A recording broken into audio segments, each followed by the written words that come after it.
Hi, I'm Steve McCord, Cattaraugus County Director of Veteran Services, and this is Our Veterans, Their Stories, preserving our heroes' stories, one story at a time.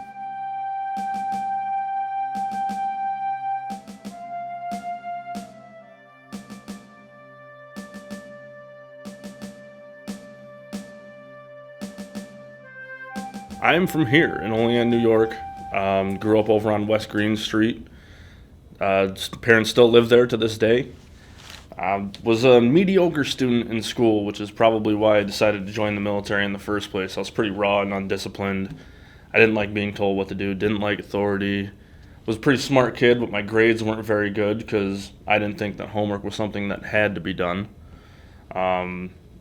Turns out, as soon as I joined the military, I learned exactly what discipline was and what doing what someone tells you means. So, that was kind of 19 years old. That was kind of the life-changing moment there. I was working as like a waiter at a local restaurant here in town, but I knew while I was in school that I was going to be joining the military. I'd entered the DEP program while I was still in school. I have a big family history, uncles, grandfathers, both who have been in the military. So I had already made that decision when I was like 16. What drove you towards the Air Force? So that's a great question, because initially I had enlisted in the Army. They were the first recruiters that I talked to, and I sat down and worked something out. I was going to go to Germany. I was going to do all these things. And I got home, and my uncle, who was the master sergeant in the Air Force at the time, called me. I was like, hey, did you happen to even converse with any of the other branches or anything like that? And I was like, well, no, not really. Turns out I had pretty decent ASVAB scores. And when I poked around, the Air Force kind of gave me the job more that I was leaning toward, the more technical skills that I wanted, as opposed to what the other branches were offering. So I wound up actually changing from the Army to the Air Force before I ever even deployed, or before I ever shipped out to basic training.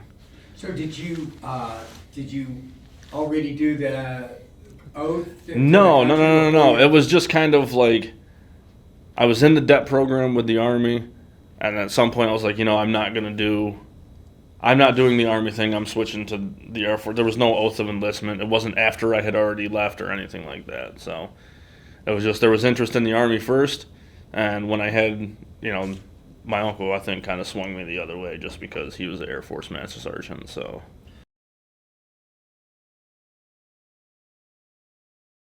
boot camp was where everyone does boot camp for the Air Force, Lackland Air Force Base in San Antonio, Texas.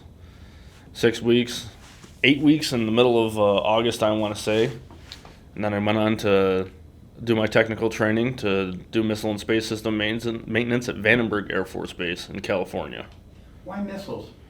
That was one of the 5 jobs they offered me. You know what I mean? They give you a list of 1 through 5, and one of the ones that was on there was missile and space system maintenance. I've always been fascinated by space and everything like that. So as a 19-year-old kid, you're like, this sounds cool. And you sign up for it, and then you get to your tech school and you find out that you're actually installing intercontinental ballistic missiles, nuclear weapons, into the ground. Putting them on alert, turning them on, making sure the capsule's good to go, and heading home. When they fail, you go out, you pick them up, put them in big trucks, and bring them back. And that wound up being my job for 6 years, was putting nukes on alert. After tech school in California, I wound up at F.E. Warren Air Force Base in Wyoming. This is where I have to be careful, too. Come on in, brother. What's up, Frankie? So I was at F.E. Warren Air Force Base after going to California. F.E. Warren is home of the 90th Missile Wing. It has 150 intercontinental ballistic missiles spread across 3 states. And I did maintenance on all 150 of those birds for the first 4 years I was in service. After that 4 years, I joined the Missile Maintenance Operations Center. I was on the team that dispatched maintenance whenever we had technical issues with our missiles or sites. After they sit in the ground for a really, really long time, they do get electrical failures. These are really, really old systems that we're talking about from like the 60s and 70s. We don't update them because why would we? Everything's cable ran. You can't really hack into it. It's a very secure system by being that old. With it, it fails a lot. Tiny little statuses where it has electrical issues and things like that. And all those things need to be addressed by dispatch teams who are, 1, in the military, 2, cleared to work on nuclear weapons. So it all becomes a very, very involved piece when you put a nuclear device in the whole mix. There are 3 key teams that take care of this whole infrastructure of a missile site. One is the facilities team that makes sure that power runs and everything's like that to the site. Another one is the electrical maintenance team, which makes sure that all the racks of power that keep this entire system running are running, all the cables are connected, everything's working properly. And the third is the missile maintenance team, the team that actually brings the downstage and like the top post-boost control system of the missile to the site and installs it, gets it on alert, pulls the safing pins, and lets the maintenance team know that this bird is ready to go if it needs to go.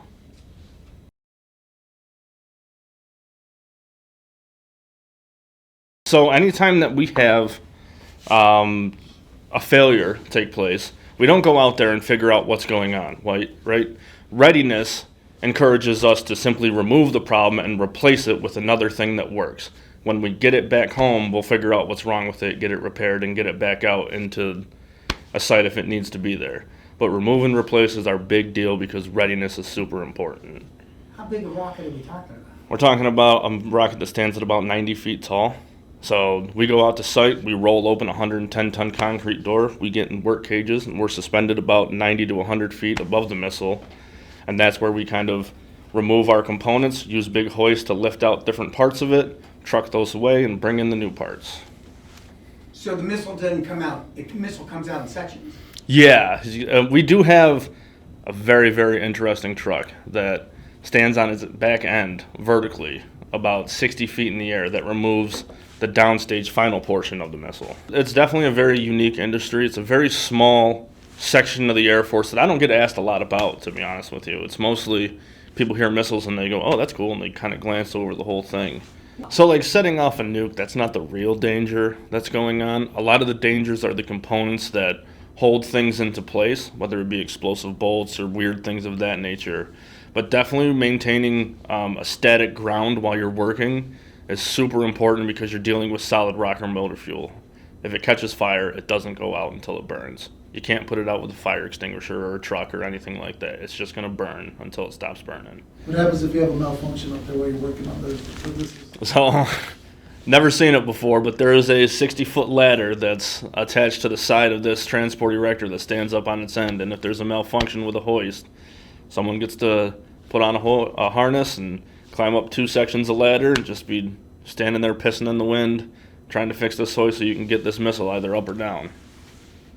So it's definitely one of the more high-risk jobs, I want to say, that the Air Force probably has to offer that most people don't know about. Just because exposure to rats and hennavirus, because they make nests in there over all these years, exposure to long falls, shocks, and setting things on fire, explosive bolts. But surprisingly, the nuke isn't the risk.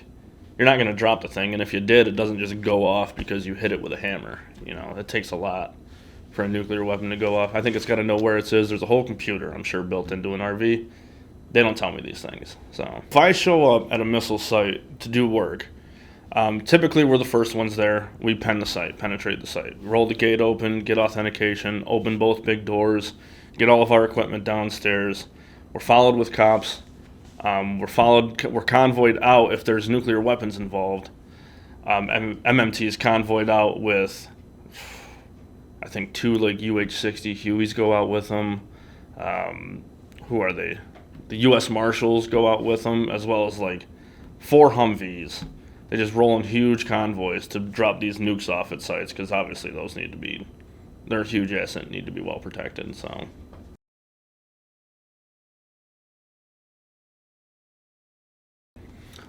those guys are all officers, all way more important to me and get to make those kind of decisions based on authentication from the president.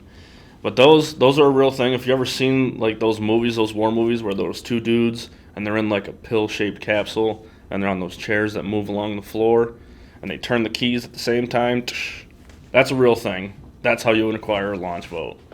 So it works almost the same way that you see in the movies. The president will call in.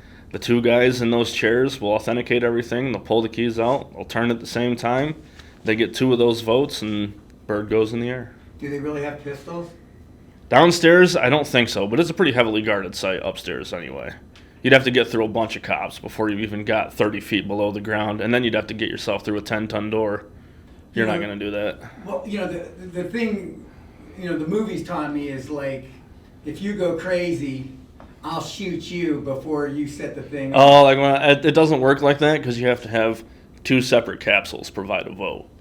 So if I go crazy and I try to turn the keys, even if I got both to turn, another capsule would have to do it too. They're part of our nuclear deterrence program that we have through the United States Air Force, which I'm pretty sure is probably the way they're still running it. The design is to have way more than everybody else, so they can't blow us up. We can go look at all of our bombs, look at everything we have. So you had to go from the south. What states did you have to deal with? We dealt with southeastern Wyoming, Nebraska, and Colorado. There are other wings, just not where I work. There are other wings in more remote northern parts of the country as well. But just the ones that I worked on were in that 3-state region. Ours were strictly ICBMs. We trained with the cruise guys at Vandenberg in California, but then they went off and they did something totally different because they deal with more conventional weapons. We dealt with nuclear. It was definitely challenging every day. It was very heavily scrutinized because I'm going to harken back to the nuclear weapon thing, but that field it's looked at a lot, very, very heavily. It's evaluated once a quarter, and a lot of these guys. Hold on, I was forgetting what I was trying to say. Give me a second. Excuse me. So yeah, nuke world's heavily scrutinized. The job was very tense. Because you have to do everything by the book. You even have to have a book open and next to you and be referring to it while you're doing your task. QA evaluated us every quarter because we're dealing with such sensitive material that it was pretty high stress. After 4 years of doing it, I liked what I did. I knew what I did really well, but change was necessary. How serious is the background checks and your clearances and stuff? Oh man, they sent people back here. Yeah. FBI gets involved and they send people just to investigate your background. You are who you say you are. You don't owe debt to any foreign countries or anything like that. But yeah, they're very that nuke world is definitely heavily looked at, heavily scrutinized. It puts a lot of pressure, I think, on troops. And it's probably one of the reasons that I separated after 6 years. I did like what I did, but one slip up and you saw people lose a lot because of one mistake. Lose what? Rank. Their job. They get fired, they get moved to a different shop like vehicles or something like that where you put the shit people and they get stuck there for 5 years, their career takes a dive, they don't get the progression that they were on because they slipped up once. Like what slipped up mean? Someone on your team makes a mistake, forgets a part, you guys scratch the side of a missile because you're not looking at what you're supposed to be looking at, or one of those things. Or leaking information or accidentally talking about stuff? That is, OPSEC's usually pretty tight, so I've never seen anybody go down for operational security or anything like that. But as far as, a mistake happening that causes damage to an aerospace vehicle equipment component, yeah, they don't really like that too much, and those usually don't go unpunished, so. So what was it like partying in southern Wyoming? It was actually pretty strong. Yeah, there's a bunch of cowboys that live out there, and they like to drink a lot, so southern Wyoming has a lot more going for it than one would think. It's pretty small, but, a lot bigger than Olean. F.E. Warren Air Force Base at the time I was there was number 1 in the country in the Air Force for DUIs. So we had meetings every month, wing-wide, about 0013 and all sorts of programs to mitigate the drunk driving epidemic that we were in when I was there. So, yeah, unfortunately, a lot of that was drinking. So guys in your job skill in the Air Force, did they deploy to Iraq and Afghanistan? Not typically, not without volunteering. That's really what they would come looking for volunteers every now and then, but because every part of our job was here, it's not like we were non-deployable. You just never had to go unless you raised your hand and said I wanted to go. Did you raise your hand? Yeah, of course I did. Aren't you supposed to not volunteer? No, I mean, I joined the military, so I kind of wanted to at least experience that. I liked what I did, but I always wanted a little bit more than that, and that's probably why I volunteered to go on that deployment. I deployed to Ali Air Base in Iraq, southern part of Iraq, also known as Al Nazariya is the closest town. My role there is we just basically did TCN, third country national, escort, and a little bit of convoy duty, short distances, and things like that. So completely different than what I did, at least as far as F.E. Warren goes. Because F.E. Warren, I never carried a gun. Every day I woke up and I armed up with an M16 and an M9 on my thigh. So it was definitely definitely a positive change. It was a wonderful experience that I'm glad that I had. Being in Iraq it felt like a lot more military. Because when you get settled into a technical job like working in missiles, you find out that the career field is small, and all three wings, they know each other. You know, when I got there, well, I was part of a way bigger picture thing that was going on. You know, so day to day, you get up, you go to guard mount, you have your little meeting, you mount up, you get everything going, you find out where you're going for the day, load up the trucks with ice, everything else that you need, you get out there and survey. I'll start with the people because that's where I thought that there were a lot of similarities. They're just people, for the most part, most Iraqis are trying to go to work hard, bring home money so they can feed their families and stuff like that. At least that's the experience that I got while talking to most of these guys who spoke English. They bring us lunch, they bring us drinks, they're just regular people. The climate is what the climate is. It's hot. It's like taking a blow dryer and throwing sand in it directly in your face for 12 hours a day. You know, the sun was beaming down the entire time we were there. I was there in the summer. It stunk. We had the burn pits going on. We had the burn pits on our station, like right next to our Air Force compound that we called Bedrock, which was better than any of y'all's. Army used to come to our stuff just to use our Wi-Fi and sit in our AC and play video games. It was nice. So the burn pits are something new that you're going to hear more and more about, I think, as the years go on. The VA, I want to say, has taken a turn over the last year and finally acknowledged them. But the burn pits, instead of getting rid of our trash in a traditional way like we do here in the United States, they would just burn everything in pits right on station, smoke wafting into station, honestly, probably wound up making a lot of people sick. It's like the Agent Orange of our conflict. It actually goes back to Desert Storm, all the way back, because that's where the practice first started, was the first time that we invaded the country. The VA has definitely acknowledged it. I think you're going to start seeing I would assume litigation at some point, but maybe with their acknowledgement, it works out differently. I don't know. I'm not a lawyer. To this day, I met on that deployment. We were stationed at different duty stations. I'd have never met him if I didn't ship out to Iraq.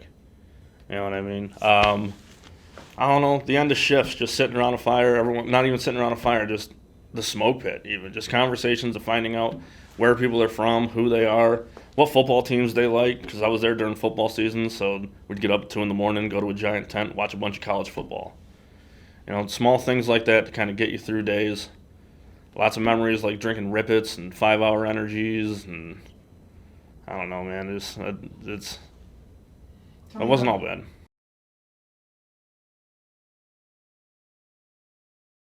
Well, coming home initially was it wasn't bad. Like at least at first, everything was slowed down. I was a little cold and stuff like that, but it was nice to have all the R&R. I think it was when I got back to work, and actually when I got out, because I got out a couple years after I deployed, and that's really kind of where you lose your identity a little bit. I feel like. So. Did you go back to missiles? Yeah, went right back to missiles. And did you do anything with the GI Bill? Yeah, I actually came here for a short while on the GI Bill. Worked toward my degree for about 3 years and wound up leaving because I had a kid. So, but yeah, it was really, I think, separating from the military, having 6 months of not working, where you definitely lose your sense of purpose.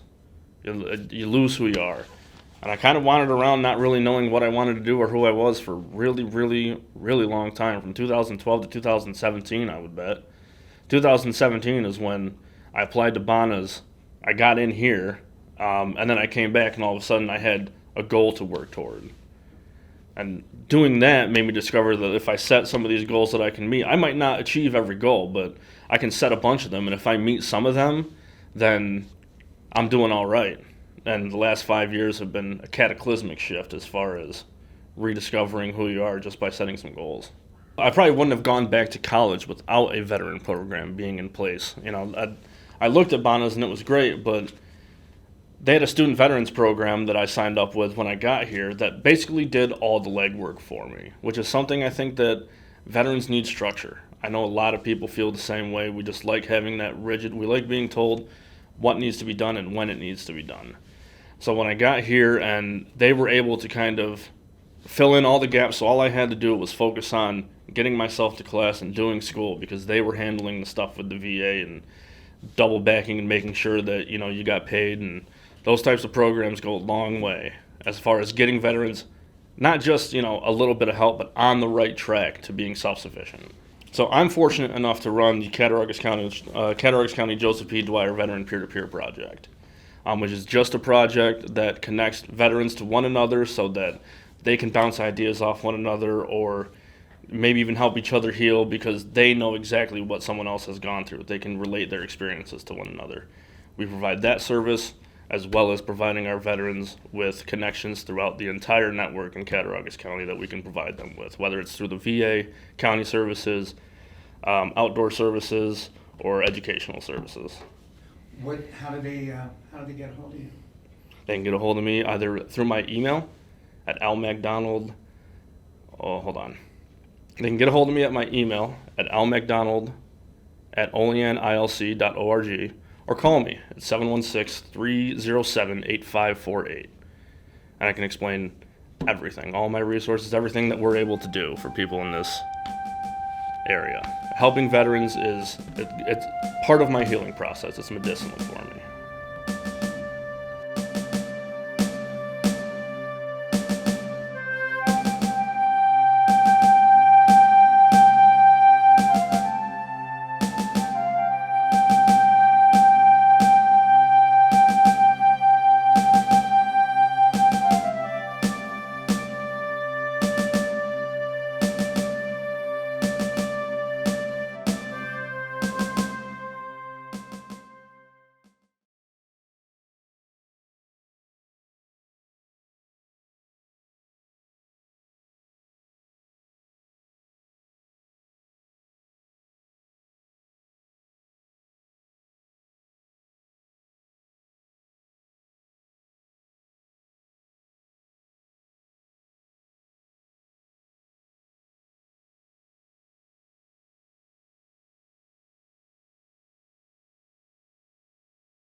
you can check off a couple moments. Going back to school and, like I said, setting those goals was like, it was a start. A real cataclysm was probably going on a pilgrimage to Assisi, even though I'm not really a religious person. That's really kind of where I discovered what it is I wanted to do moving forward. So really this veteran pilgrimage that takes place in Assisi was a very nice turning point as far as realizing how I wanted to go about with proceeding with, especially my personal life with my family. You know, and then 18 months later, I have a daughter. So. Yeah, we all know. We all got straightened out when we got a girl. Yeah, we get that. I love raising girls, man. Best thing I've ever done. How important is it to tell your story? Super important. Super important. It was like I was talking with you before we sat down with the whole World War II thing. Like, to have an asset where you can sit, even if my story is not relevant, it might be relatable. Somebody else might hear it and might be like, oh man, this guy had it rough for a little bit, but he's starting to figure it out and he's starting to take a turn. And, and I think that's the importance of capturing these things, is not for content that's going to make people laugh or cry, just relatable stuff that if you need to show it to a veteran who's going through a tough time, you can do that. That is like one of the biggest things, I'm still trying to figure out is what can I, and that's one of the things I'm going to bring up tomorrow, is what can these stories do for your population? Because I know that from what I've been gathered, the ones who actually come for help is a lot smaller than the ones who don't. And what can we do to get them back? Well, I think my program is the start of the bridge between finding the ones who don't have help and trying to get them back. So I think that you're going to wind up in the right place. You come up tomorrow. Because I have guys that probably don't want to deal with the VA or get that kind of help. They just kind of want to go and have breakfast and drink coffee and do outdoor stuff.